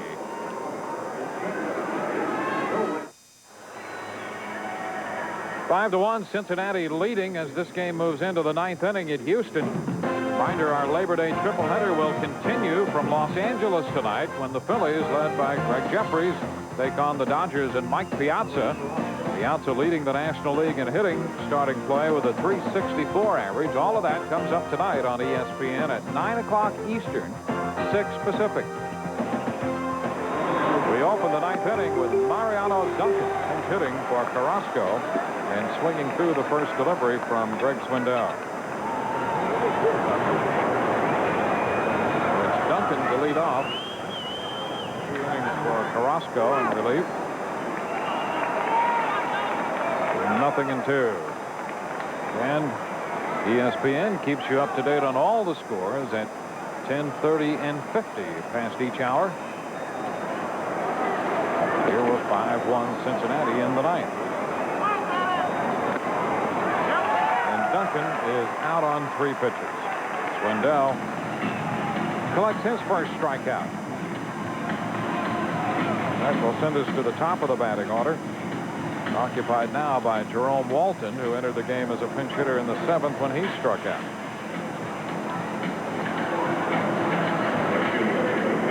So the Astros with 1 shot left in this game, trying to upend the Reds, which they have been unable to do all year. Well, the worst part about it is this is just another game, Dwayne, but, you know, you're thinking about tomorrow and Wednesday. You have to play the same team, and you're going to have to get off the schneid sooner or later. So it's not a comfortable feeling. Walton lifts this one to deep left. Cangelosi back, and that ball is gone. Jerome Walton. A 1-0 pitch. And Swindell, who was touched for a run in the 8th, gives up the long ball here in the 9th inning. And the Reds now lead 6-1. Walton, part of that depth and balance we talked of earlier on this Cincinnati ball club. Well, you talked about it early, but anytime Davey Johnson plugs somebody in, it's such a nice feeling to go up there and see him take a rip like he just took. Walton hits one way out of here. Darren Lewis looks at a strike. That's home run number 7 for Jerome Walton. Down to first, Bagwell picks this one up and makes the play unassisted for the 2nd out. The extra players play such a big part in baseball. You see this nice compact swing. He had a little lift on it. Ted Williams would have liked that swing. But the extra men play such a big part in baseball because you really don't get a chance to recoup. You play 162, well, this year 144 games in a very short period of time, and you need those backup people. I remember when we won in '82 with the Atlanta Braves. Jerry Royster came off the bench and picked up for Bob Horner and played left field, played third base, did a great job for me. Without him, we couldn't have won the division. But you need those people, those pleasant surprises coming off the bench. You can find them on any club that wins. You're going to find at least one, but in this case, numerous members of that bench who are capable of doing that. And the important part is those people coming off the bench have played regular at one time or another, so it's nothing strange for them coming off in a situation. And Mariano Duncan is one of those people who did such a great job in helping the Phillies win a couple of years ago. The 2-1 pitch popped up. Bagwell settling under it. And the top of the ninth is history. Walton's home run gives the Reds another run. Bottom of inning 9 coming. Cincinnati 6 and Houston 1. Start moving towards first base on a 3-0 count. The bouncer through the right side for a base hit. Run on the top of the 9th inning on the home run by Jerome Walton. They have a new pitcher as we go into the bottom of the 9th. Jeff Brantley will take over and become their 3rd pitcher of the day. Well, he's their top dog. See that 25 saves, earned run average of, it's really, earned run average doesn't mean a whole lot for a relief pitcher. But good hits to innings pitched. Anytime you're under that mark on the left, you're doing a good job, but he's way under it. And what's interesting, he's the save guy, and he's in here with a 5-run lead. I remember a couple of weeks ago, Tommy Lasorda brought in Worrell with a 5-run lead, and he didn't like it. Upset him a little bit. Well, what they have accomplished here, the Dodgers at that point, I think, are a little concerned about the setup situation. The Reds get 2 innings out of Carrasco, and here comes Brantley. First pitch. And Gutierrez is retired on a line drive into center. That's the first out.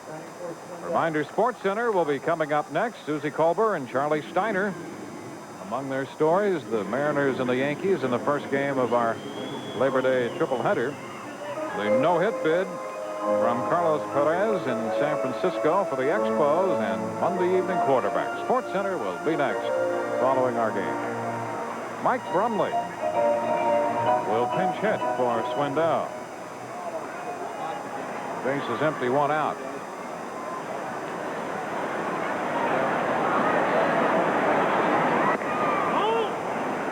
Ball 1 to Brumley. And the Reds on the verge of winning their 11th straight game from Houston this year. Brumley lifts this one into short right. Jerome Walton is under this one. 2 gone. 2 outs with the bases empty. Ron Gant has a couple of hits, including his 29th home run of the year.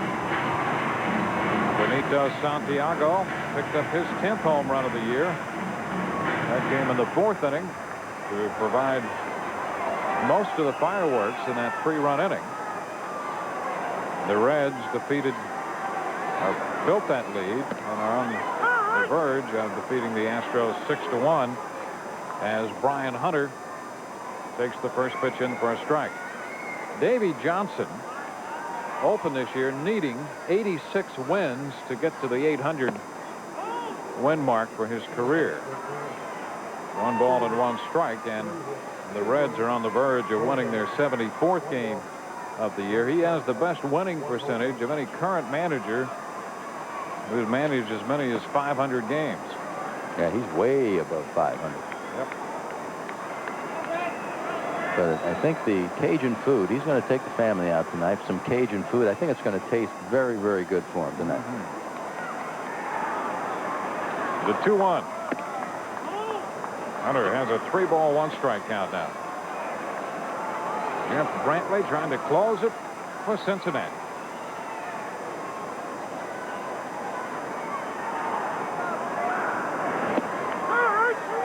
Strike call. Hunter started to move. He thought the pitch was low and maybe a little bit off the plate. The count is full. Especially if you're a rookie, I wouldn't make too many preliminary moves with the umpire. 3-2. Brantley stepping back. Portugal and Reynolds are the pitchers of record. Hunter lifts a high foul. It's headed toward the corner and out of play. Gant all the way over there for it, but no chance. But you're going to hear a lot from Brian Hunter. He is the type of player that'll ignite a ball club, a leadoff hitter with speed, do a lot of things. And I think this Astro club, depending on how many people they get to keep after the season's over, will still be a good ball club next year.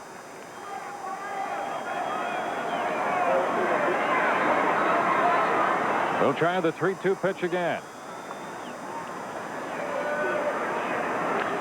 And Hunter just a piece of that one to stay alive. Jeff Bagwell back in the Astros lineup. He picked up a base hit today in the 3rd inning. He has come back swinging the bat well, but to no avail so far in this one as the Astros find themselves down to perhaps their final strike. And the 3-2 lined into left. Ron Gant is there. He makes the catch to retire the side. And this one is over. A 1-2-3 9th inning. The Reds have defeated the Astros for the 11th straight time, the final 6-1. Wow, it's really not much to say. They just took it to them, hit 3 home runs. You get 3 home runs in the Astrodome, you've done something. So the final again from Houston, the Reds 6, the Astros 1. Coming up next is Sports Center. For Joe Torre and the rest of our ESPN crew, I'm Dwayne Statz saying so long from the Astrodome in Houston, where the Reds have beaten the Astros 6-1.